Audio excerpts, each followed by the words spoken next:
Hi there, everyone. This is Dr. Laura Jones, and today's video is about the awesome adrenal glands, the regulators of the stress response, and what happens when they become tired out. So let's start with a brief review. What are the adrenal glands? The adrenal glands are two triangular shaped glands that sit atop the kidneys. They produce hormones and neurotransmitters that influence our patient in many ways, including their sleep-wake cycle, their metabolism, their immune function, blood pressure, and something you may hear about often in your patient visits, their stress response. The adrenal is made up of two parts, the medulla and the cortex. The center of the adrenal gland is the medulla, and it actually is an extension of the sympathetic nervous system. When the adrenals are stimulated, the medulla produces the catecholamine neurotransmitters called epinephrine and norepinephrine, and these are the neurotransmitters that trigger the physiological effects that enable the famous fight or flight response. This is responsible for the extreme strength, the speed, and the reaction time that's necessary for survival when we are confronted with a threat. The medulla also produces aldosterone, which stimulates reabsorption of sodium, sustaining blood volume and pressure when the body is in distress. The cortex of the gland is the exterior of the gland, and this secretes cortisol and DHEA, two hormones we'll talk about in just a moment. Every day on waking, we all have a healthy rise in cortisol. Well, maybe not all of us. Let's talk a little more about this. So, in the morning on rising, a lot of us have a healthy rise in cortisol. This is the same hormone that activates your body in times of stress, but in the morning on rising, it's secreted in lower amounts.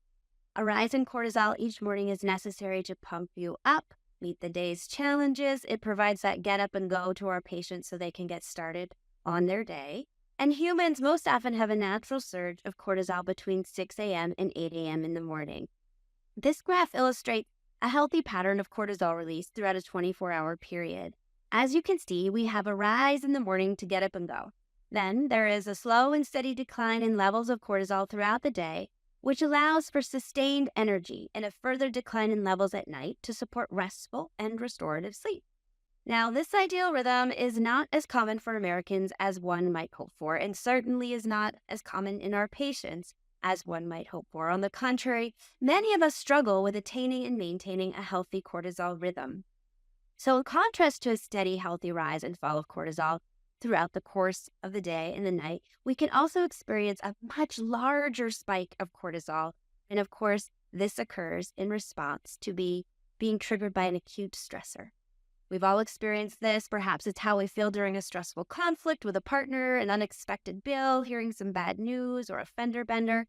And compared to that healthy rise that we get in the morning, this is a much greater spike of cortisol.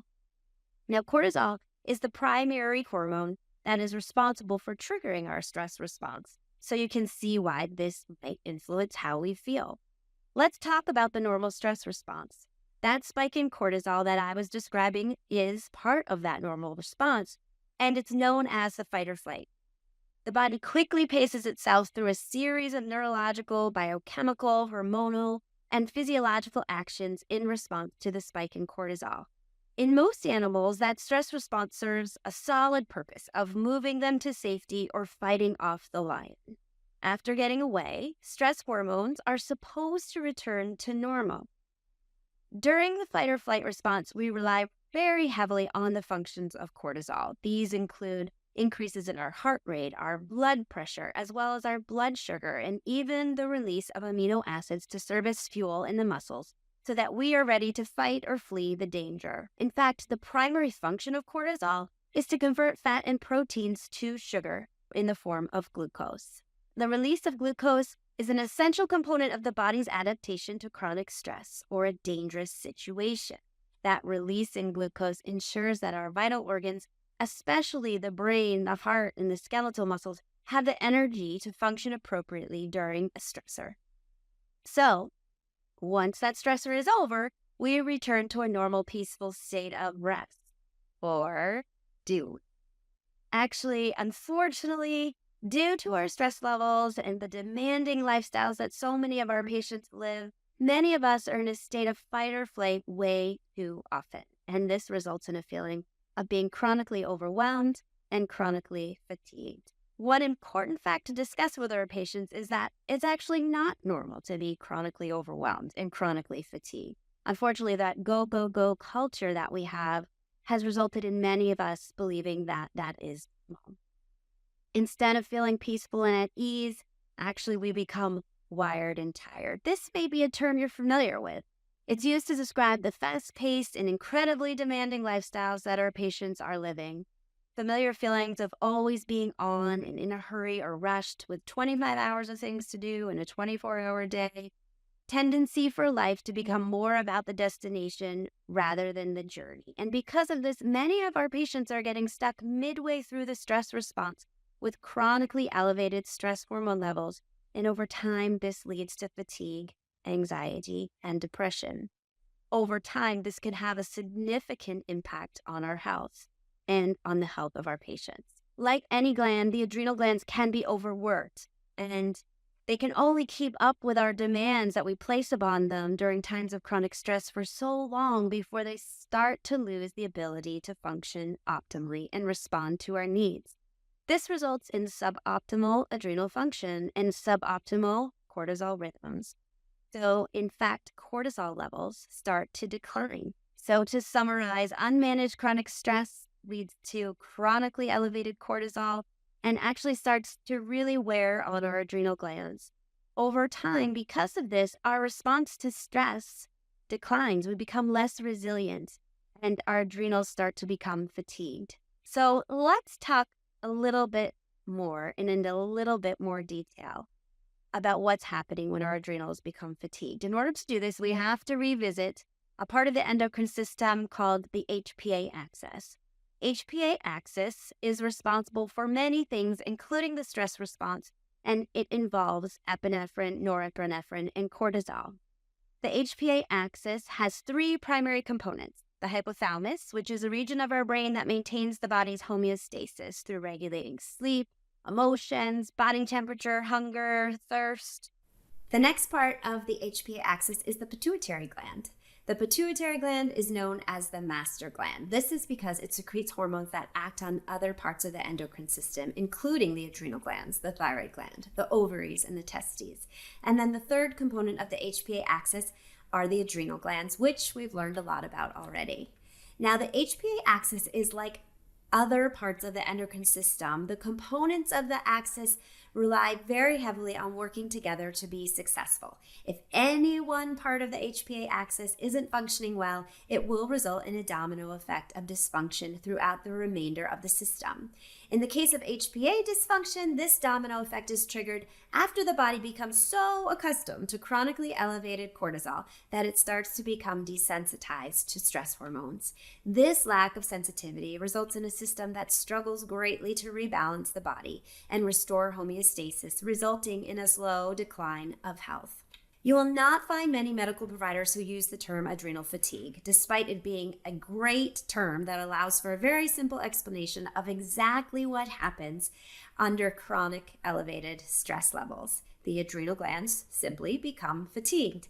However, I use the term HPA dysfunction for the majority of this presentation because it more often allows us to understand within the conventional medical model and more accurately describes the involvement of the adrenal glands along the HPA axis. So with over 5,000 mentions in scientific literature, the effects of stress on the HPA axis is a well-acknowledged concern. Symptoms of HPA dysfunction that a lot of us might see in our patients every day: morning fatigue, afternoon dips in energy, sleepiness, or poor cognition, especially from 2 to 4 p.m., cravings for salt, cravings for fat.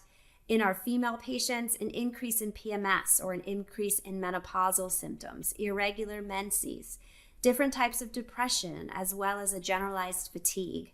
We also see a lower resilience to stress. Patients will say something that would have never bothered them before or triggered them before has started to become a real trigger for them now.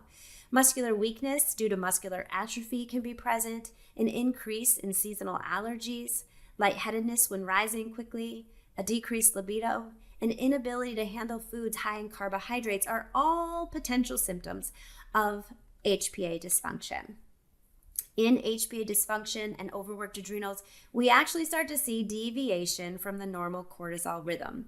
If we suspect HPA dysfunction in our patients, we can test for it. My favorite way to assess adrenal function is a 4-point cortisol and DHEA measurement. This test requires the patient to take 4 saliva samples over a 24-hour period. There's a window of time on rising, during the noontime hours, the evening, and again at night. In addition, a thorough adrenal assessment should include a DHEA or a DHEAS measurement.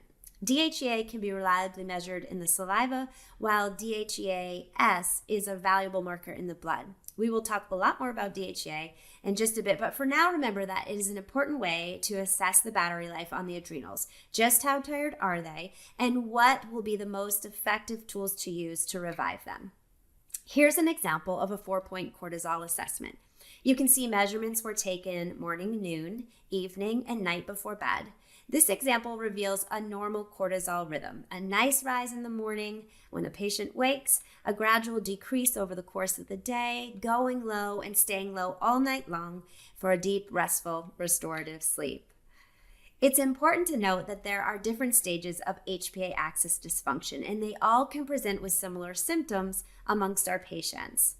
Testing will allow providers to identify the degree of dysfunction present and what tools and dosing may be necessary for effective treatment of the patient.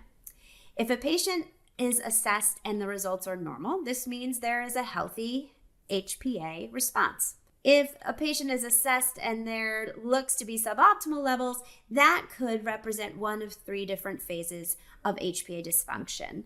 Phase 1 is early adrenal or HPA dysfunction. Phase 2 is evolving HPA dysfunction. And phase 3 is established HPA dysfunction. Here's an example of a 4-point cortisol from one of my patients. What you can see is they don't have that get up and go. In fact, their get up and go, got up and left. In the morning on rising, we would want cortisol to be a level of 14 to 25, and you can see this patient isn't even making 10.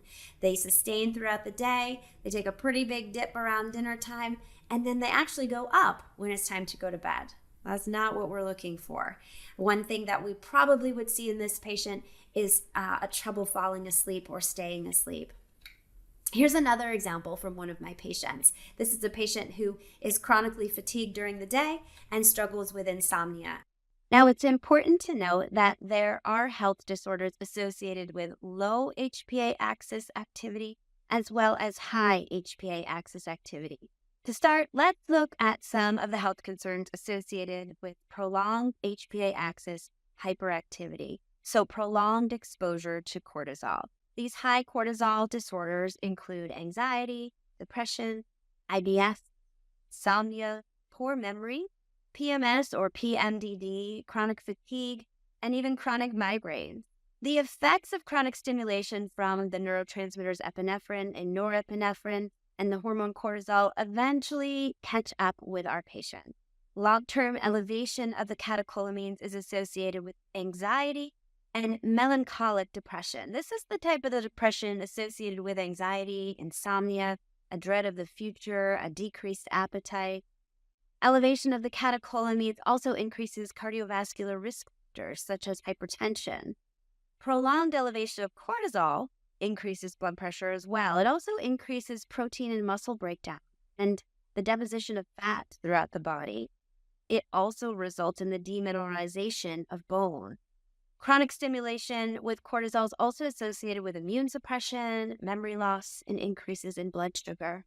There's also a correlation between HPA dysfunction and IBS. That's not to say all IBS is because of HPA dysfunction, but I think those of us who sit with patients all day long do absolutely find there can be a correlation with IBS symptoms and our patients' stress levels. So while an overstimulated sympathetic nervous system can shut down peristalsis of the gut and result in constipation-dominant IBS, emotional arousal due to stress can also increase colonic motility and then result in diarrhea. So this makes mixed IBS, IBS-D, IBS-C all possibly correlated with HPA dysfunction.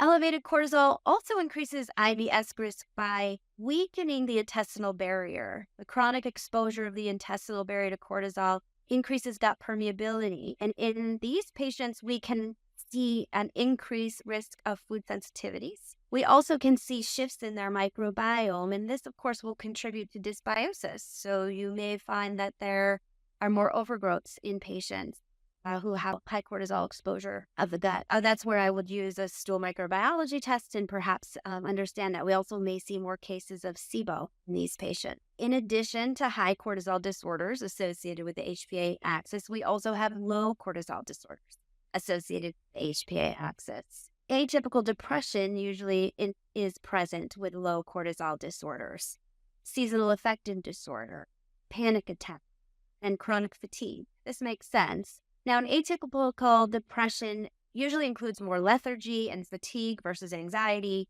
The patient is able to sleep and often sleeps too much. And so this is a different kind of depression, which then I described earlier with high cortisol disorder. One additional concern that we see with chronically elevated stress is weight gain. As part of that primitive response to cortisol, appetite often increases. This makes sense. If you have to run from the tiger or if you have to fight the tiger, your body is going to need to refuel the muscle after we have exerted ourselves, right? So if you are lying in bed, unfortunately, or sitting in a meeting, a stressful meeting during your workday and cortisol spikes, we still can have the increased appetite. We still can have the increased calorie consumption, but it doesn't serve us quite as well as if we had just done a crazy workout or fought a tiger. So this increased cortisol results in what many call stress eating, which often leads to weight gain, particularly through the abdomen. So this type of weight gain is called visceral adipose tissue, and it's actually some of the most dangerous type of weight gain we can have through that midsection. It's very much associated with a significantly higher risk of heart disease and diabetes. There's also a strong connection between stress and sleep.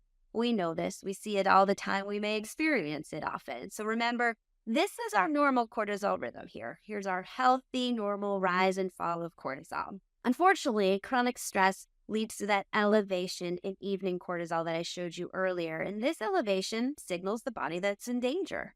This causes us to feel on higher alert, an increased state of awareness, causes some difficulty falling or staying asleep. This is an example of how elevated nighttime cortisol will look on test results. This patient, like I said earlier, is probably complaining of insomnia because their cortisol is going up as they head to bed. Now, it's important to also note that along with cortisol, DHEA levels are significantly impacted in the case of chronically elevated cortisol and stress levels. This is where our stress levels and our adrenal health are actually able to significantly impact our sex hormone levels and our hormone. When the adrenals become particularly tired, DHEA levels start to fall and hormone levels follow suit. So DHEA is also produced in the adrenals. And DHEA will move to the ovaries or testes where it's converted into sex hormones. What is DHEA exactly? It's a prohormone, and some even call it a mother hormone. And this is because when it travels to the testes or the ovaries, it's transformed into the sex hormones, including estrogen and testosterone. DHEA is highest in our 20s, also giving it the name the youth hormone. At age 70, we only make about 20% of the DHEA that we made when we were young. A decline in DHEA with the passage of time is clearly what nature intended, and as far as we know, a healthy process. However, a premature decline in DHEA levels means that the adrenal glands have been taxed and they're tired, and there likely is a fair amount of HPA dysfunction present. DHEA seems to balance the effects of cortisol by improving the body's response to stress, our resilience to stress. So it's a pretty valuable thing to have. Clinical studies actually suggest DHEA can boost energy levels, strengthen our immune function, improve our memory, reduce body fat. Some research reveals that DHEA acts as a mood elevator, preventing depression and dementia by protecting important neurons in the brain. So this is something we really want to have around. It's really not so great when our patients are dealing with suppressed DHEA or low DHEA at an earlier age than we would expect. As I mentioned earlier, DHEA is converted to your sex hormones in the ovaries and testes, and this is the connection between overworked adrenal glands and sex hormone imbalances, right? So these imbalances lead to increased incidence of PMS, menstrual irregularities, infertility, migraines, low libido, muscle loss, poor cognition, weight gain, and absolutely contribute to more difficult menopause for women and the incidence of andropause for men. So when we are using all of our adrenal resources to respond to chronic stress, DHEA levels fall and sex hormone imbalances can develop. If we're using all of our resources to deal with stress, there's not a whole lot left over to help us to produce balanced levels of sex hormones. In fact, in some people, we can see premature menopause or premature andropause, so dropping of the hormone levels earlier than we would expect, just because there's no more flour and sugar left to make those hormone cookies. It was all used to produce stress hormone instead. Now, treatment plans to address HPA dysfunction often involve a mix of functional medicine modalities, and this is where it gets really fun. We get our test results back, we go through them with a fine-tooth comb with a patient to explain really well exactly what we found, and then we start to design a plan to cater to the individual patient. The first few things we think about are addressing our pillars of health, and two that are really important are sleep and stress management. Absolutely want to discuss sleep hygiene with our patient, including the goal of 7 to 8 hours of sleep at night. Some patients may laugh at you when you suggest that, especially those with elevated nighttime cortisol who have a very difficult time falling asleep and staying asleep. So it might be a slow, steady progress. Oftentimes, I'm suggesting fatty acids that might help with sleep, such as phosphatidylserine, or amino acids that might help to make more calming neurotransmitters, such as L-theanine, something to settle them down and reestablish a sleep-wake pattern, to signal their body that it's not time for cortisol to rise. It's time for us to get ready for bed. Another item that may be helpful is low-dose melatonin, just to help the patient start to get sleepy and initiate sleep at the end of the evening. It's also very important to thoroughly discuss the importance of avoiding screens, dimming the lights, doing something a little more calming like reading or listening to music, meditating, or deep breathing before bed. And of course, we also have to talk to our patients about their stress. I ask every patient, how would you rate your stress level on a scale of 1 to 10? And how would you say you handle stress? What are your largest stressors? And if they do not have tools that they use regularly to manage their stress, we talk about different tools such as neurofeedback, journaling, gratitude, meditation, mindfulness, and if needed, absolutely, we want to refer these patients for therapy if they're unable to identify ways to manage their stress, as therapy can be very helpful. In addition, another pillar of health that's critical in a plan for HPA dysfunction is nutrition. For most patients, this is a whole foods meal plan, rich in plenty of protein, lean protein, and rich in veggies and fruit so that we can get a whole lot of phytonutrients and fiber into them. I often recommend 4 to 6 servings of protein with each meal, every single meal of the day. And my goal for my patients is 7 to 9 servings of fruit and vegetables, a serving size being half of a cup. This is complemented with nuts and seeds and hydration goals that are set, aiming for half of the body weight in ounces of water per day. The nutrition plan we're hoping for is low in caffeine and alcohol, low in sugar and processed food, and low in any unhealthy foods. It wouldn't be a complete plan without exercise. So in addition, I always talk about patients' exercise habits with them. Many don't have any exercise routine at all. And so the suggestion of just a simple 5 to 10 minute walk after a meal each day is a great starting point. We actually have to choose gentle and restorative exercise for these patients with HPA dysfunction, because if they leap into an intense exercise program when their adrenals are tired, we're just going to tire them out more. It actually can prevent us from making progress with the rest of our plan if the patient is exercising harder than their body can keep up with. So a lot of the time I'm asking them to do walking.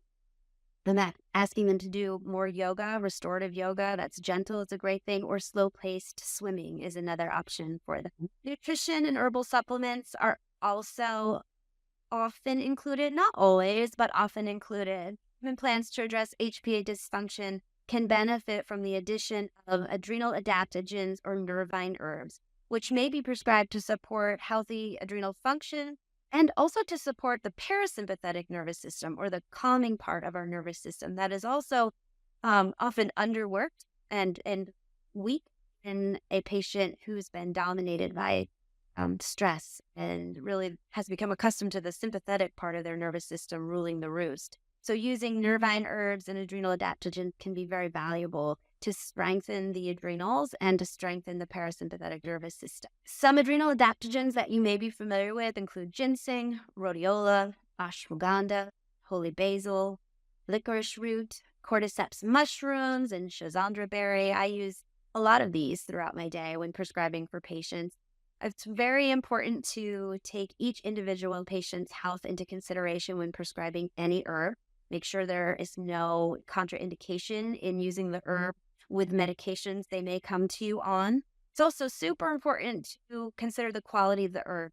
I only recommend brands that commit to share their third-party testing results of their raw materials and their finished products to make sure that the product is safe for my patient as well as efficacious for the patient so that we get the outcomes that we're hoping for when we employ them. There also are many nutrients that can be valuable in treating HPA dysfunction, but among my favorites are the B vitamins, especially B12, B5, and B6. I generally just recommend a B complex for my patients with HPA dysfunction to cover our base as well. In addition, vitamin C can be used to bowel tolerance. It's of great value when treating adrenal dysfunction or HPA dysfunction, as is magnesium.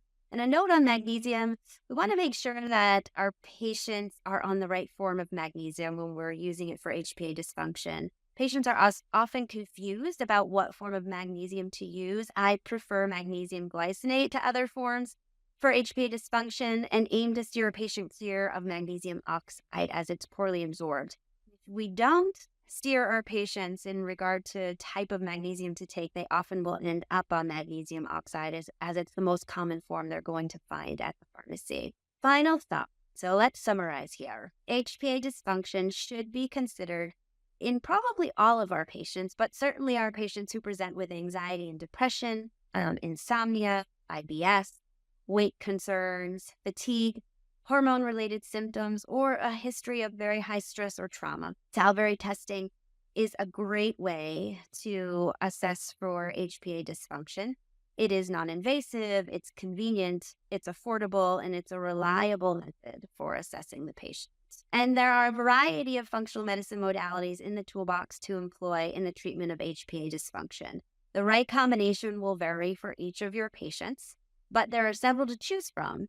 And compliance with each of these tools over the right period of time will allow providers to help their patients restore health and well-being. I hope you found this video helpful. Thanks for listening. I hope you've enjoyed.